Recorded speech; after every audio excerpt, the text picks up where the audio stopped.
well, our war hero has arrived.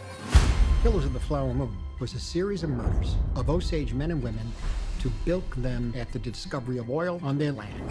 The Osage Reign of Terror was a fascinating piece of American history. Honored to be here. Thank you for having us. What was that? That's how you are.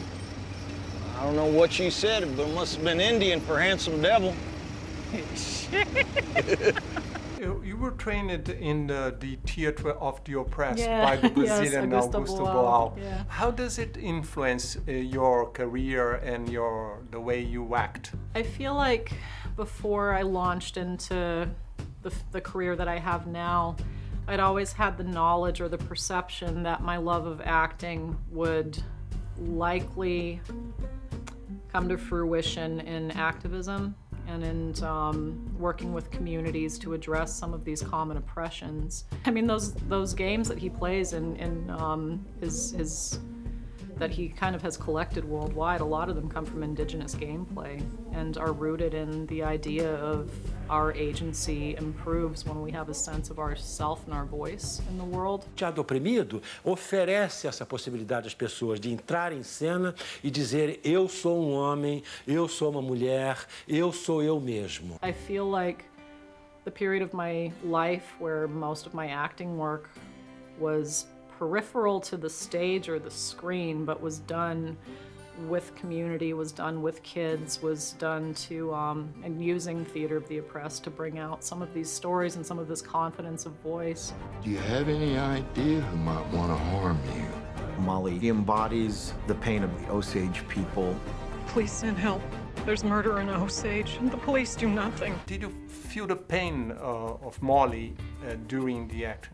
Yeah, I knew that when I got cast that my immediate task as an actress and as a Native woman was to handle Molly with the same level of care and the same type of protocols and the same level of respect that I would expect another actress to interpret my own grandmother. And I do feel like I didn't want to apply too much of my own family history into her. I wanted very much to rely on what Osage people had to say, what her own descendants had to say about who she was. Even though I never met Grandma Lily, Margie Burkhart, who I spoke to, Molly's granddaughter, never met her in person, we still very much love them and carry them and want to understand what they went through. So yeah, it all definitely. There's no way I would have made it without the full support of the Osage community. Everybody was here. Where else can you shoot? Look at this place. It's perfect. I'm not the first Indigenous woman to be nominated in the category. Most recently, Keisha Castle Hughes was nominated when I was a senior in high school for Whale Rider, Indigenous to New Zealand, Maori. And then Yalitza Aparicio, who's Mexican Indigenous, to be the first leading actress. It's an honor, absolutely, but it's long overdue. You know, just restoring leading lady status to Native actresses in a film that feels like it could have been made in the 1940s, 50s, 60s.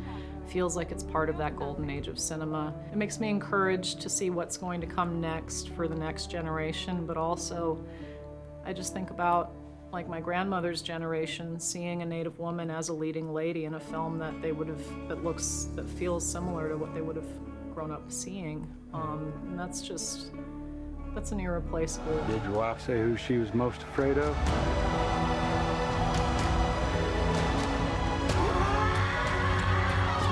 Don't do something you're going to regret for the rest of your life. I ain't got nothing but regret.